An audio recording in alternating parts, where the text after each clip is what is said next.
Wondering what our lawmakers are up to? Well, they're not on Capitol Hill at the moment, and that's been the case for several weeks at a time this past year. Many complain that lawmakers, whose job it is to pass legislation, have accomplished next to nothing this election year and have little time left to do so. Washington Bureau correspondent Peter Zampa has a reaction.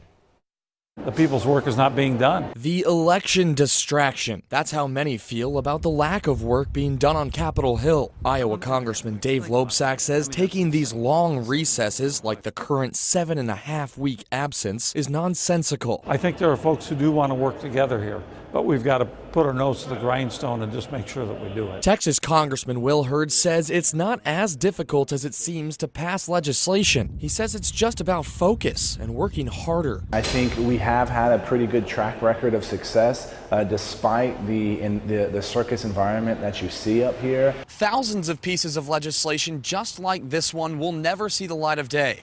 According to Congress.gov, since the start of 2015, 10,000 pieces of legislation were introduced. 219 became law. Always in the presidential election year, it's the least productive of the four-year cycle.